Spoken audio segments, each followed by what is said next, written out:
que incendiou meu coração. Olha pro céu, meu amor, vê como ele está lindo. Olha pra aquele balão de cor, como no céu vai subindo. Olha pro céu, meu amor, vê como ele está lindo. Olha pra aquele balão de cor, como no céu vai subindo. Foi uma noite igual a esta, que tu me deste o coração. O céu estava assim em festa, porque era noite de São João. Havia balões no ar, só de baião no salão.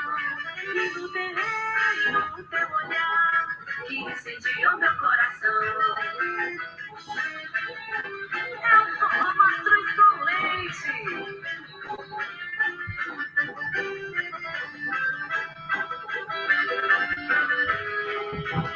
Uma noite igual a esta, que tu me deste o coração. O céu estava assim em festa, porque era noite de São João. Havia balões no ar, só de baião no salão. E no terreiro o teu olhar, que incendiou meu coração. E no terreiro o teu olhar, que incendiou meu coração. E no terreiro o teu olhar, que incendiou meu coração.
Eu não preciso de você, o mundo é grande e o destino me espera. Não é você que vai me dar na primavera as flores lindas que eu sonhei no meu verão.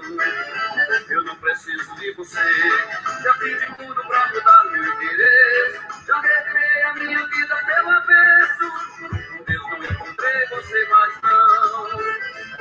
Já tá na mesa, o jogador conhece o jogo pela regra. Não sabe tudo, eu já tirei leite de pedra. Só pra viver, só vi pra mim não chorar. Você foi longe, me machucando, provocou a minha ira. Só que eu nasci entre o velame e a macambira. Quem é você pra derramar meu usar? Eu me criei, ouvindo o toque do martelo na poeira. Ninguém melhor que me transforma na madeira. O suave criou muito mais de 10.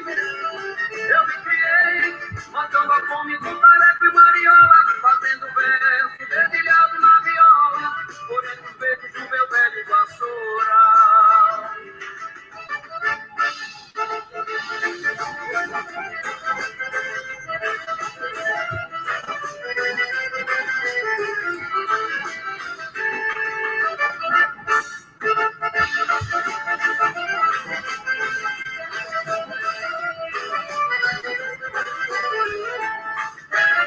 Eu não preciso de você, o mundo é grande e o destino me espera. Não é você que vai me dar na primavera as flores lindas que eu sonhei no meu verão.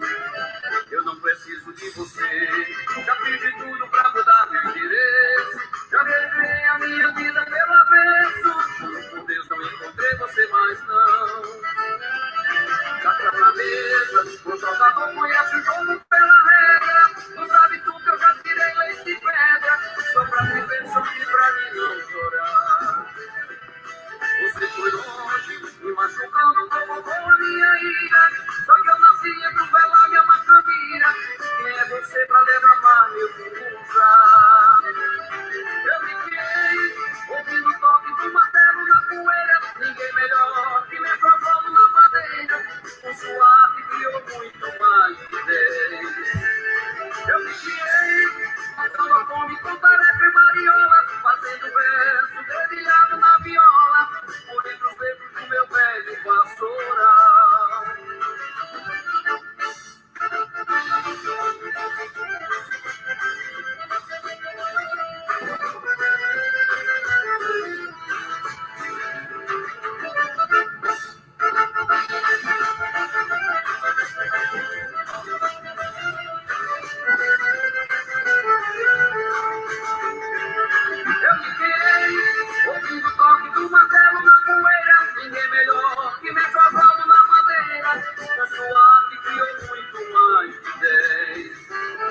Boa noite.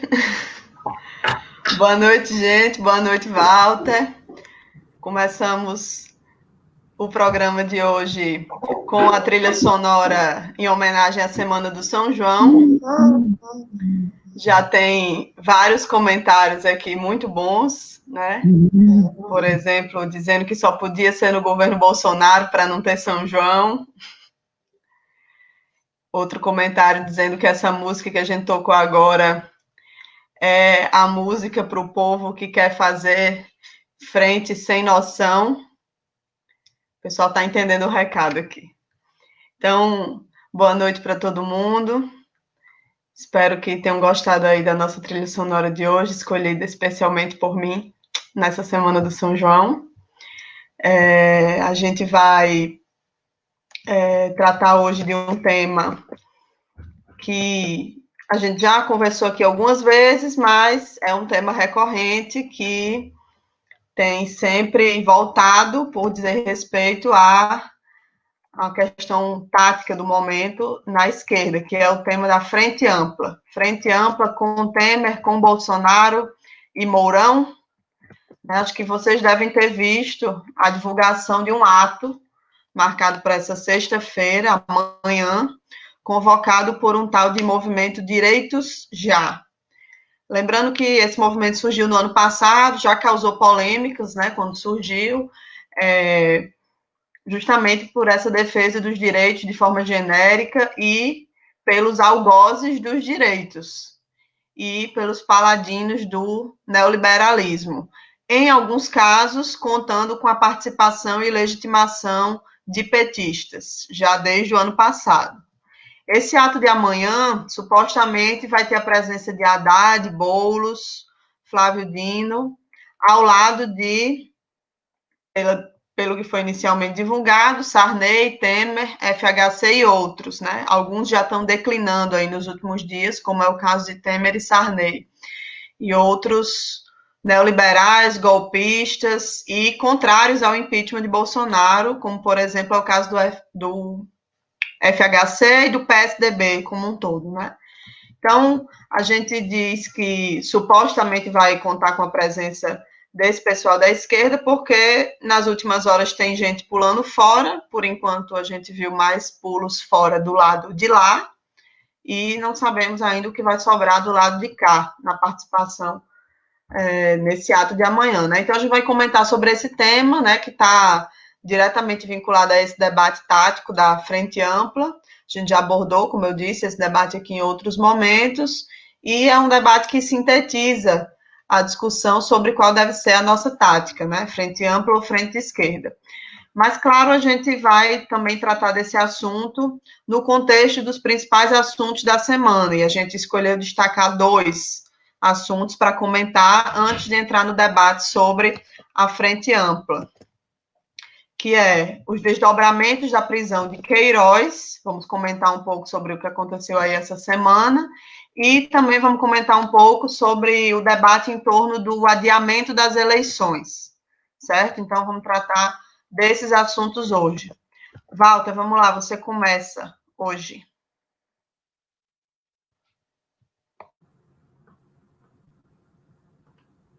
Bom, pessoal, boa noite a todos, boa noite a todas. Quero deixar registrado que eu fui afastado unilateralmente da responsabilidade pela trilha sonora. Ponto. Só quero deixar isso registrado.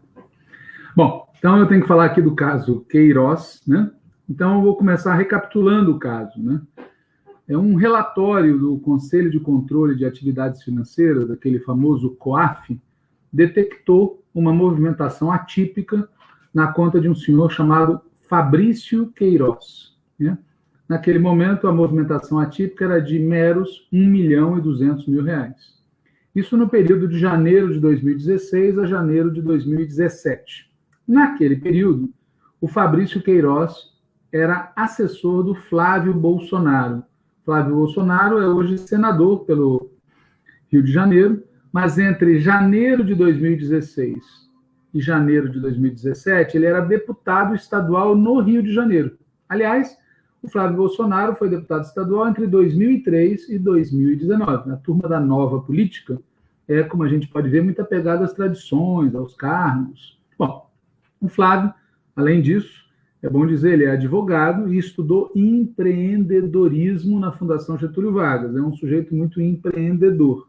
Pois bem, de onde veio o dinheiro suspeito na conta do tal Fabrício Queiroz? O que tudo indica, veio da famosa rachadinha. Resumidamente, funcionários comissionados recebem salários e passam parte ou todo desses salários para alguém que utiliza esses recursos para cobrir de maneira não prevista em lei gastos, sabe-se lá quais.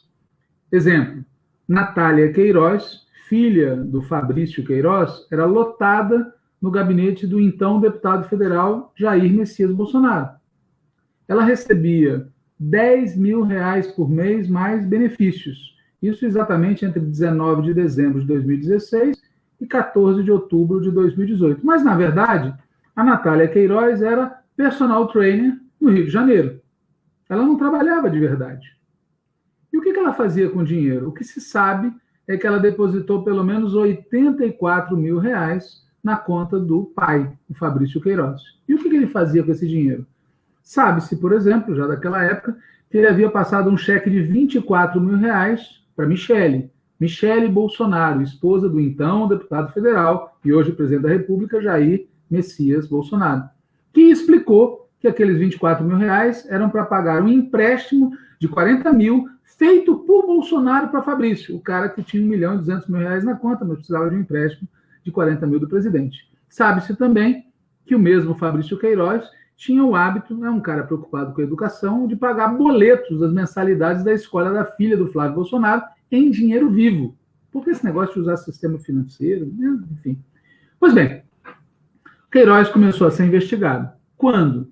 Depois da vitória do Jair Bolsonaro no segundo turno da eleição de 2018. Hoje nós já sabemos, e temos provas, de que os procedimentos da investigação do Fabrício Queiroz foram adiados para não atrapalhar a eleição do cavernícola.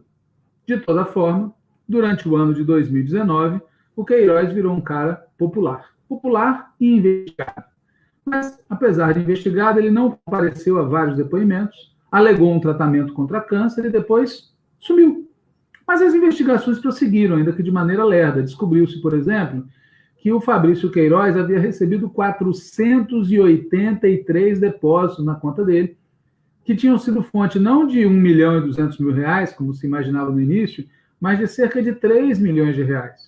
E descobriu-se também as relações entre o Fabrício Queiroz e a Daniele Mendonça. Quem é Daniele Mendonça? É a esposa do Adriano. Quem é o Adriano? É aquele miliciano que morreu no interior da Bahia, num confronto para lá de suspeito, com a PM do Estado, ajudada, entre aspas, pela polícia do Rio de Janeiro. Adriano, por sua vez, tinha vínculos com os responsáveis por assassinar a Marielle Franco, a vereadora Marielle Franco. E, veja bem, esses assassinos tinham vínculos com gente que morava no mesmo condomínio do Jair Messias Bolsonaro. Por tudo isso, a execução do Adriano é considerada queima de arquivo. Mas vamos voltar ao Fabrício Queiroz. Ele é amigo e funcionário de velha data do clã Bolsonaro. Queiroz parece ser uma espécie de faz-tudo de quase tudo, não apenas do então deputado e hoje senador Flávio, mas também do vereador Carlos Gabinete do Ódio e do deputado Eduardo. Eis porque o sumiço de Queiroz era tão conveniente para os Bolsonaro. Mas eis que o Queiroz foi finalmente preso. Preso em uma ação do GAECO e do Ministério Público de São Paulo, a pedido do Ministério Público do Rio de Janeiro, o que ajuda a gente a entender certas tensões entre o Dória, o Witzel e o Bolsonaro. A prisão ocorreu às 6 horas da manhã do dia 18 de junho. Curioso, né? Bastou o Moro sair da PF, do Ministério, para Queiroz ser preso. Aonde? Em Atibaia. Não foi no sítio do Lula, porque, como nós sabemos, o Lula nunca teve um sítio em Atibaia. O Queiroz foi preso no imóvel do Frederico. Aliás, Frederic Wassef, que vem a ser o advogado do Flávio Bolsonaro e também advogado do Jair Messias Cavernícola Bolsonaro. Inclusive, no famoso caso da facada. O Fabrício Queiroz estava há um ano, mais ou menos, abrigado no imóvel do Frederic. Como se vê, o presidente cavernícola tem mesmo 2 pesos e 2 medidas. Para o povo comum, ele recomenda que a vida volte ao normal. Mas para o Queiroz, ele providenciou, direto ou indiretamente, um isolamento quase total. Claro, o Assef jura que Flávio e Jair, o pai e o filho, desconheciam que Queiroz estava sob sua proteção. Proteção humanitária. Afinal de contas, o Queiroz estaria ali em Atibaia, porque perto dali fica a Santa Casa de Bragança, onde supostamente Queiroz estaria fazendo o tratamento contra o câncer. Claro que a proteção humanitária garantida pelo Assef incluía monitorar o dia a dia do Fabrício. Era quase uma prisão domiciliar. Os cuidados que o Assef dedicou ao Queiroz não devem surpreender a quem conhece o apelido pelo qual o Assef é conhecido no clã Bolsonaro. O apelido é Anjo. Aliás, para quem gosta de filmes do gênero, eu recomendo Anjos do Apocalipse, a parte 2 de Rios Vermelhos, que é estrelado pelo Jean Reno, que é um conhecido artista franco-marroquino, que lembra um pouco o jeitão do Assef. E se o Fabrício Queiroz fizer uma delação premiada, será que vai haver um apocalipse? Talvez, né? Mas ele vai falar? Talvez. Um dos fios desencapados dessa história é exatamente a mulher do Fabrício Queiroz, a Márcia Queiroz. A Márcia, vale dizer, não é mãe da Natália Queiroz, aquela que recebia 10 mil reais por mês. Ela é mãe de uma outra pessoa que também era funcionária do gabinete, diga-se de passagem. Mensagens trocadas entre a Márcia Queiroz e a Natália Queiroz tratam Fabrício Queiroz de um jeito muito carinhoso, como burro, por continuar a se meter na política. A Márcia Queiroz é hoje dona de uma loja de chocolate, que, segundo algumas suspeitas, serviria exatamente para lavar o dinheiro da tal rachadinha. Mas Márcia Queiroz também foi comissionada no gabinete do Flávio Bolsonaro. Não, beleza? De 2007 a 2017, ela recebia um salário que chegou a ser de 9 mil reais mensais. Só ela, a Márcia, passou cerca de 450 mil reais para a conta do Fabrício. E quando ela saiu do gabinete, deixou no lugar quem? Uma outra filha, com um salário de 6 mil reais. Definitivamente é gente que gosta de fazer tudo em família. Família acima de tudo. Vai lembrar ainda que a mãe e a esposa do Adriano, aquele que foi executado na Bahia, também foram comissionadas no gabinete do Flávio Bolsonaro. E a mulher do Fabrício Queiroz manteve contatos com a mulher do Adriano, quando ambos, Adriano e Queiroz, estavam em isolamento antissocial. O Adriano estava foragido e o Queiroz estava sumido.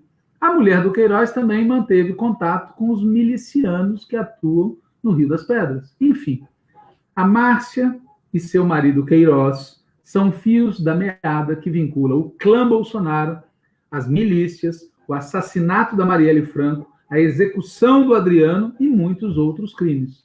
E um efeito a gente pode dizer que a prisão do Queiroz já teve. Subiu a cotação do Centrão e aumentou a influência dos militares. Um presidente criminoso, cercado por criminosos e chantageado por criminosos. É a isso que nós chegamos graças aos empresários capitalistas e aos seus representantes políticos e midiáticos que, em nome de acabar com o PT, invocaram a turma dos porões.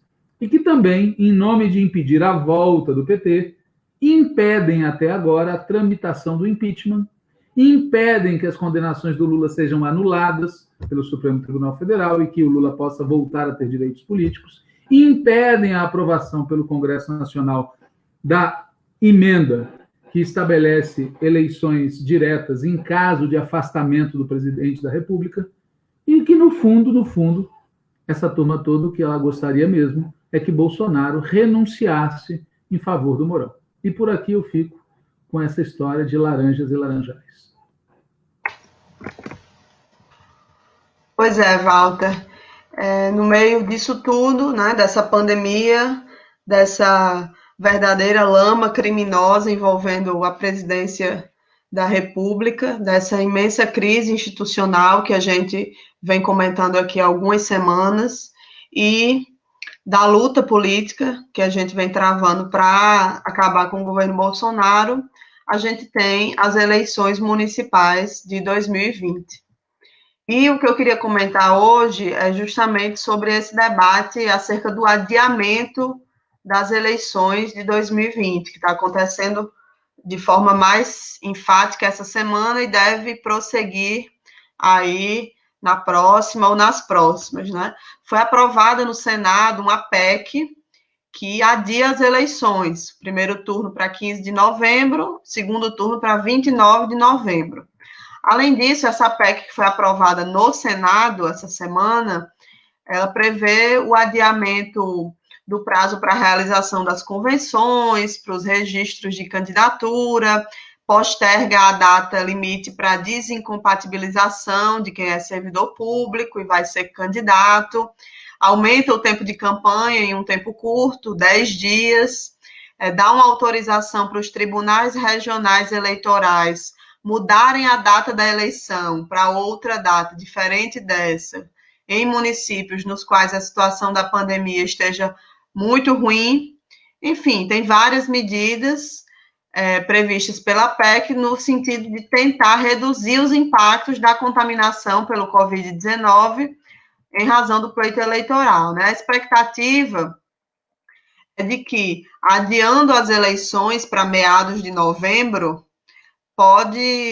podendo até ser reduzida para dezembro, né, a depender do local, se reduza o risco de contaminação. Essa é a expectativa. Também na expectativa de que até lá a gente tenha uma curva mais controlada da situação epidemiológica, né?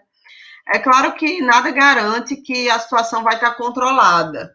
Do jeito que a coisa anda, né, com a imunização de rebanho na prática já em curso, é difícil de saber em que patamar de infectados e de número de mortos o Brasil vai estar nos meses de outubro, novembro e dezembro. Mas essa é a expectativa em torno desse debate do adiamento por algumas semanas à eleição presidencial, à eleição municipal, desculpa. Então, voltando ao tema do adiamento, que era o que eu estava falando, o fato é o seguinte: com essa aprovação da PEC no Senado, a gente tem um impasse instalado, pois na Câmara ainda não há uma maioria qualificada para aprovar o adiamento, né? Por se tratar de uma PEC, é preciso uma maioria qualificada, e existe uma maioria, mas não a maioria de 2/3, como é necessário. E a gente vem acompanhando o debate, né, e se pergunta quais são as razões para isso, né, para não ter essa maioria. No caso, o impasse na Câmara está instaurado porque o que a gente chama de centrão está dividido entre insistir no adiamento para 2022, que implica na prorrogação de mandatos, apesar de que tanto Maia quanto Alcolumbre até agora não deram sinal de que aceitarão isso, mas o Centrão está dividido entre isso ou manter a data de outubro, porque, no fundo, estas são as melhores opções para manter quem está no cargo de prefeito, no cargo de prefeito. Ou seja, uma parte da direita acha que, para quem é prefeito hoje, o ideal é se manter prefeito por uma canetada, que seria o caso da prorrogação de mandatos. Ou disputar uma eleição esvaziada, com a população fora do debate, em casa, ou lutando para sobreviver num cenário que a gente nunca antes viveu, que é esse cenário da pandemia. Então, é um pessoal disposto, né, a fazer política, a representar os interesses populares, é um pessoal democrático, né, para usar a expressão da moda. E aí, diante desse impasse que está instalado na Câmara, a PEC foi retirada da pauta, estaria na pauta de hoje, mas foi retirada e a gente ainda não tem, no dia de hoje, 25 de junho, certeza sobre qual será efetivamente a data da eleição municipal desse ano.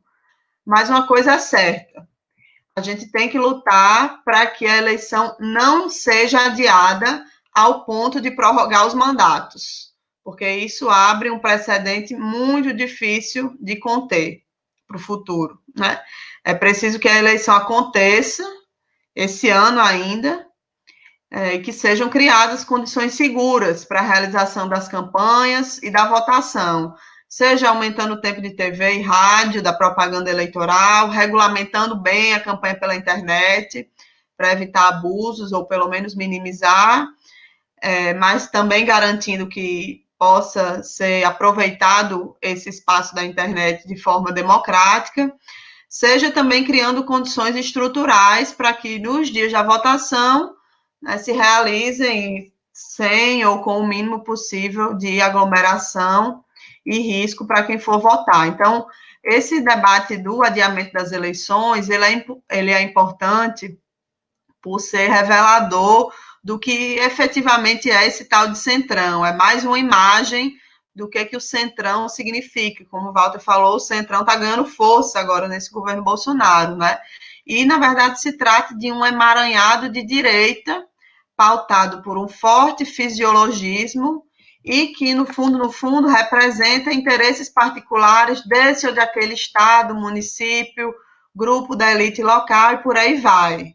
Né? Então, esse é o cenário, digamos assim, em relação ao debate das eleições municipais e é importante a gente entender que o impasse hoje está nas mãos dessa direita que quer a todo custo retirar o povo da decisão sobre quem vai governar e quem vai representar nas câmaras de vereadores dos municípios no próximo período. Era isso, por falar em direita. Walter, pode começar aí para a gente comentar agora sobre o movimento Direitos Já, né? Já que a gente está falando de direita, vamos continuar. Bom, a Natália explicou no início do programa que amanhã, sexta-feira, dia 26 de junho, está previsto um comício virtual do movimento Direitos Já. Esse movimento, Direitos Já, ele foi lançado em 2 de setembro de 2019, num ato público realizado na PUC São Paulo. O nome completo da iniciativa era Direitos Já, Fórum pela Democracia.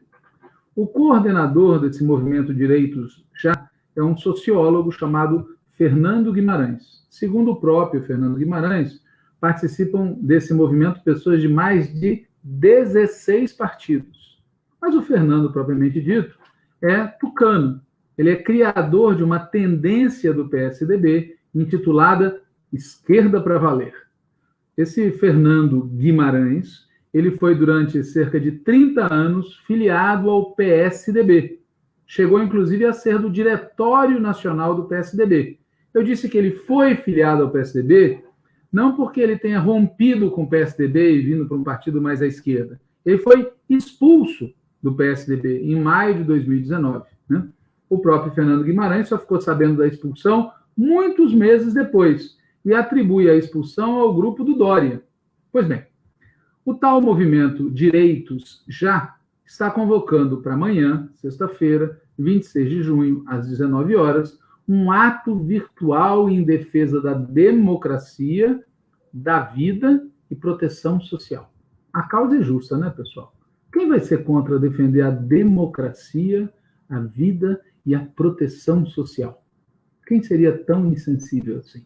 O problema começa quando a gente lê a lista de pessoas que confirmaram a presença. Então, vocês, por favor, lembrem das palavras democracia, vida e proteção social quando eu for falando o nome das pessoas que confirmaram presença no ato originalmente. Fernando Henrique Cardoso, aquele dos inempregáveis. Luciano Huck, o general Santos Cruz, que até pouquinho era ministro do Bolsonaro. Bruno Araújo, presidente do PSDB, que acabou de dizer que o PSDB não apoia o impeachment. Tasso Gereissati, que também foi presidente do PSDB, outro líder das privatizações. Cristóvão Buarque, que algum dia foi uma pessoa com sensibilidade social, mas que terminou a sua trajetória se comprometendo com tudo o que havia de pior no país. Marta Suplicy, passo comentários. Roberto Freire, passo comentários. José Aníbal, do PSDB, senador. Luciano Huck, que já falei, o homem da Globo, né? E também haviam confirmado José Sarney e Michel Temer, que se deram ao desplante de dizer que não vão mais. porque não querem se misturar com gente que talvez, quem sabe, tenha algum objetivo em relação a tirar o Bolsonaro. Juntar essa gente toda em um ato pelo impeachment seria ótimo, né? Eu gostaria de ver toda essa turma que eu acabei de citando, junto conosco, lutando pelo impeachment do Bolsonaro. Quer alguma coisa que defenda mais a vida, que defenda mais os direitos sociais, que defenda mais a democracia do que tirar o Bolsonaro? Eu estaria sem problema nenhum numa atividade dessas, com toda essa gente, esqueceria até momentaneamente, por uns 15 segundos, o que todos fizeram, para que eles estivessem numa frente pelo impeachment. Mas não se trata de um ato pelo impeachment. Mas então é um ato pelo fora Bolsonaro, deixando vaga a forma pela qual isso vai se materializar? Também não, pessoal. É um ato em defesa da democracia, da vida e da proteção social. Ou seja, pessoas que passaram as últimas décadas prejudicando a democracia, prejudicando a vida do povo, prejudicando a proteção social da população, vão participar de um ato em que falarão groselha e que não vão dizer nada contra o Bolsonaro. Ou, pelo menos, não vão dizer aquilo que interessa, que é defender a imediata saída do principal responsável pela morte de mais de 50 mil brasileiros e brasileiras. Bom, parece uma piada de mau gosto, né? De gente que quer passar o pano em si mesmo. Gente que fez todo o mal, mas que promove uma festa para dizer que fez o bem. Mas não é apenas uma piada, pois também confirmaram presença nesse ato a Marina Silva, o Ciro Gomes, o Márcio França, o Flávio Dino, governador do Maranhão, e muitos comunistas do Partido Comunista do Brasil. Para todos esses que eu falei, Marina, Ciro, Márcio França, Flávio Dino e outros e outras, para eles todos, esse ato é uma das múltiplas formas de materializar a tal frente ampla. Portanto, esses que eu acabei de citar estão fazendo algo coerente com o que eles propõem. A gente pode concordar ou não com a tal frente ampla, a gente já falou bastante sobre isso aqui nesse programa, os motivos pelos quais a gente acha esse termo inadequado. Mas, para esses que eu acabei de citar, Marina, Ciro, Márcio França, Flávio Dino, dirigentes do Partido Comunista do Brasil, estar nesse ato é alguma coisa coerente com o que eles vêm propondo.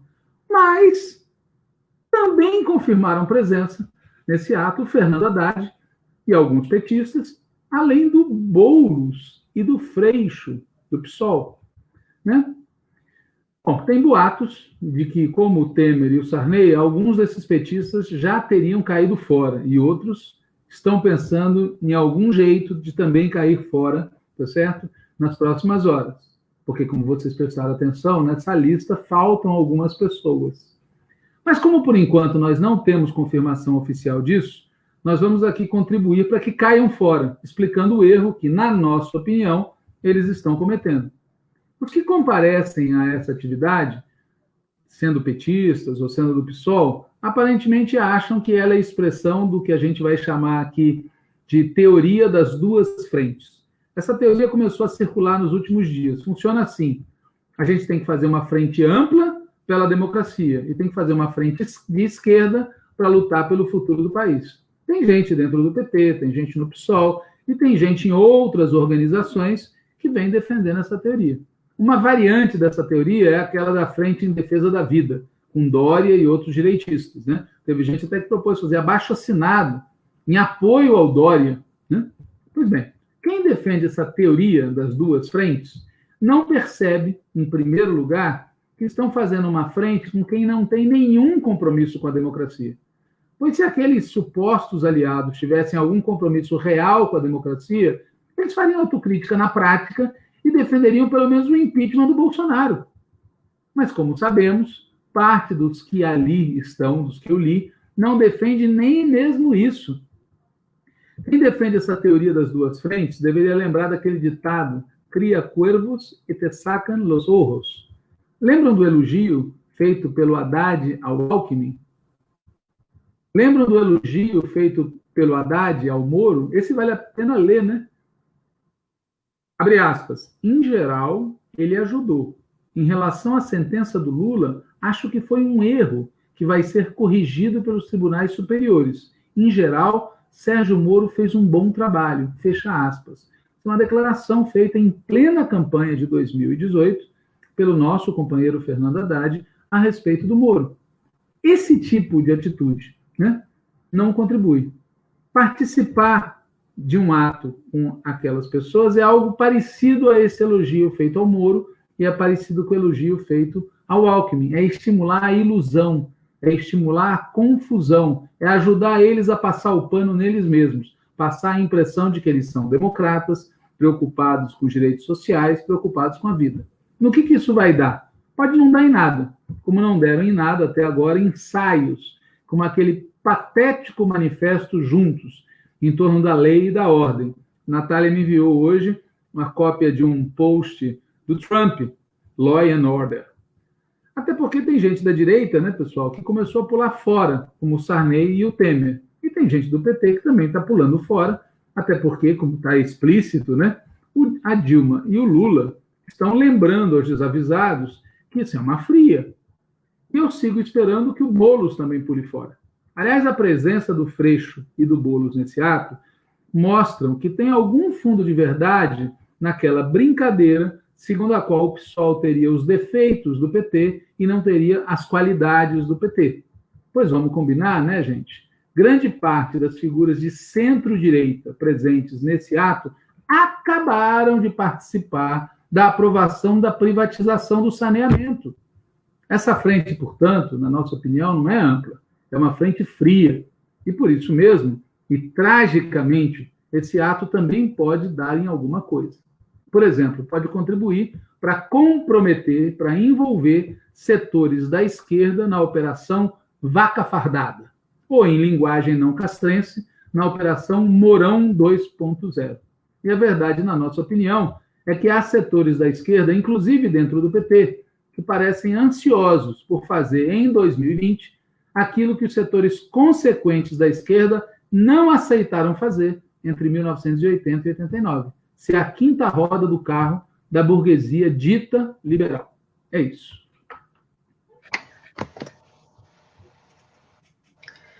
Então, Walter, só comentando alguns aspectos ainda desse debate sobre a frente ampla, a gente fez um programa aqui no Antivírus que a gente comentou detalhadamente os manifestos, né, que surgiram algumas semanas atrás, que foi uma das ações aí dessa tática da frente ampla.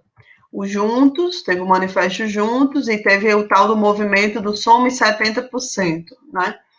E esse ato de amanhã me parece ser uma tentativa de colocar ao vivo aquilo que o Juntos colocou no papel, digamos assim, né? E o que seria isso? Juntar um monte de gente de direita e de esquerda que vai fazer discursos moderados e genéricos em torno desse conceito vago de democracia, né? Democracia que para alguns quer dizer direitos, soberania, liberdades democráticas, mas para outros quer dizer lei e ordem, como no caso do Manifesto Juntos, preservação da família e até anticomunismo, né?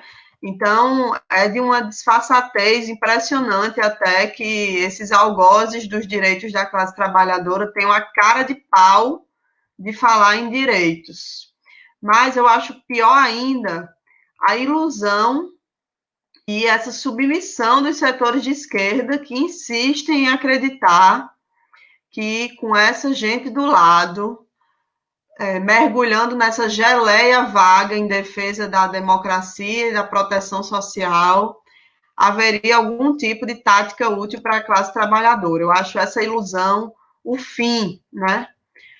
Porque é sempre bom lembrar, como você já fez, que o erro não é exatamente por si só o fato de se juntar a esse tipo de gente. Apesar de ser bastante insalubre e de, em si mesmo, já causar confusão na nossa base, mesmo que fosse um ato em defesa do impeachment e tal, mas o erro mesmo é se juntar com essa gente em torno da agenda deles, do programa deles, das ideias deles, enfim, da política deles, né? Porque é disso que se trata. Não tem nenhuma sinalização de algo diferente disso. Então, é por isso que a gente bate tanto nessa tecla de que a Frente Ampla pela Democracia precisa ser convertida em algo concreto. né, que pode ser o impeachment, pode ser a cassação da chapa, pode ser a PEC das eleições diretas, pode ser a palavra de ordem fora Bolsonaro, poderia ser a derrubada do teto de gastos para lidar com a pandemia, poderia ser a revogação da reforma trabalhista, enfim, poderia estar vários exemplos, né, mas o importante é que teria que ser algo concreto. Então, para finalizar aqui meu comentário, é claro que o ato ainda vai acontecer, né? Então, até lá, tem mais ou menos 24 horas aí até lá, muita água pode rolar, mas até agora não tem nenhum sinal, né, de que se trate de alguma articulação que venha a defender o fim do governo Bolsonaro, né, a saída de Bolsonaro e de todas as suas políticas. E isso, obviamente, inclui Mourão, né, porque o que me parece é que nem sequer seria algo, essa articulação aí não é sequer algo que culmine em Mourão, agora ou mais para frente, porque para isso teria que haver renúncia ou impeachment, né? Mas renúncia ninguém mais fala. Impeachment, como o Walter falou, não é a pauta desse ato, né? O próprio PSDB e Fernando Henrique Cardoso já se manifestaram explicitamente contra o impeachment, né? Então, o que me parece que é o conteúdo mesmo dessa frente que esse ato de amanhã vai tentar materializar é que é uma frente ampla com Bolsonaro até 2022, né? Que o objetivo é avançar na tutela do governo, seja tutela militar ou tutela judicial, mas de forma a conter os arroubos despirocados e autoritários de Bolsonaro, né? Então, é um erro tático fazer parte de algo desse tipo que a esquerda já deveria há muito tempo ter aprendido a não cometer. É isso. Eu vou ler aqui algumas perguntas que chegaram, né?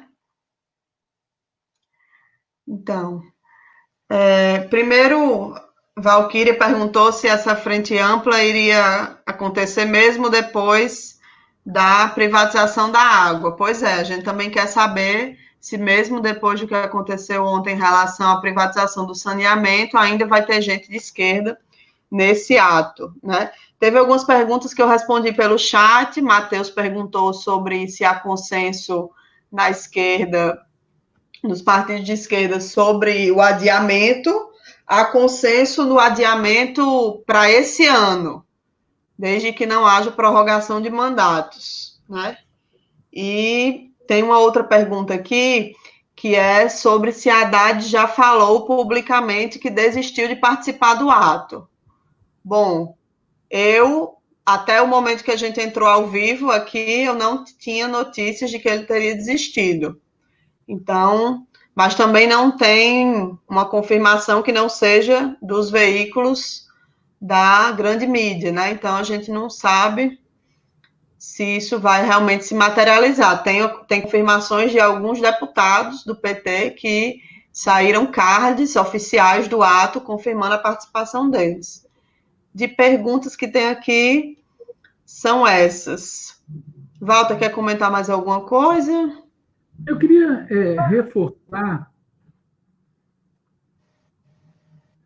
reforçar algo que nós já dissemos aqui algumas vezes, mas que vale a pena repetir, porque existe uma tendência a criar uma falsa polêmica.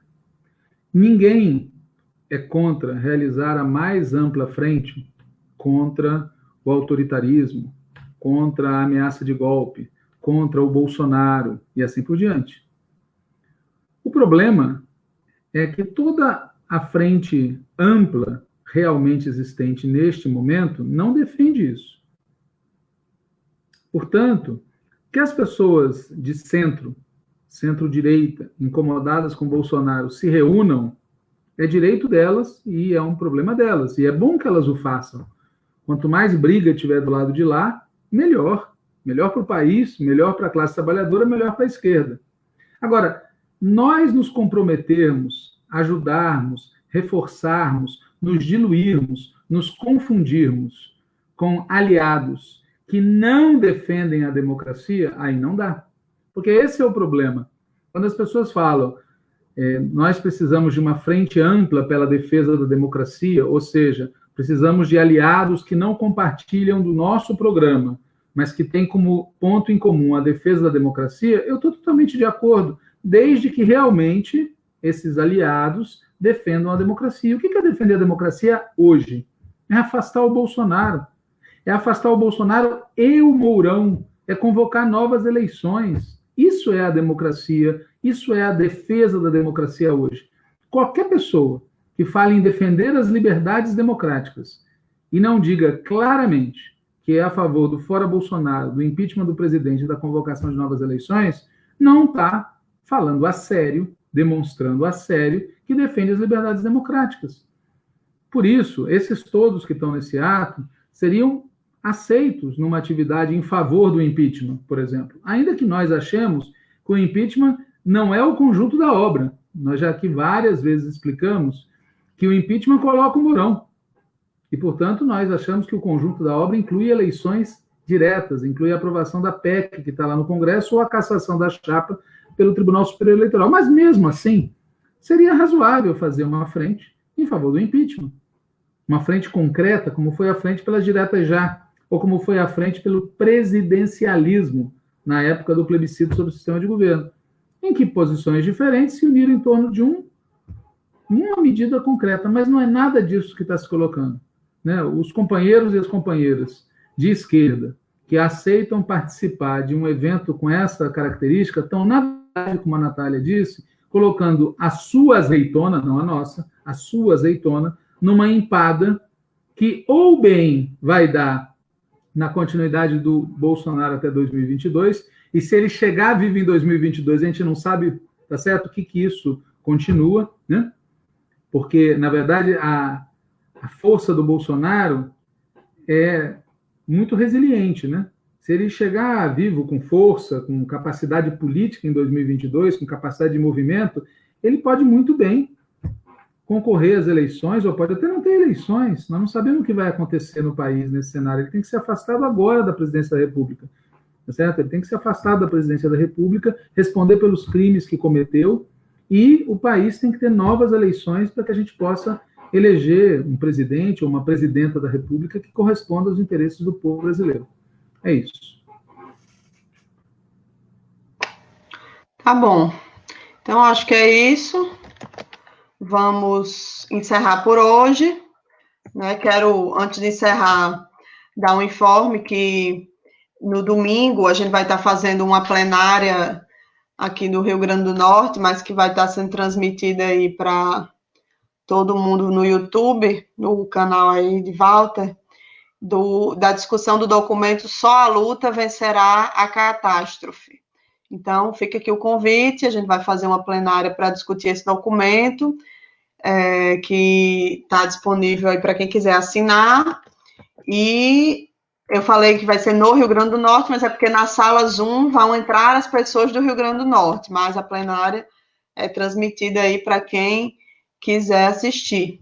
Então, fica o convite para quem quiser participar, no domingo, às 17 horas. É isso. Boa noite, Walter. Boa noite a todo mundo. Até próxima semana.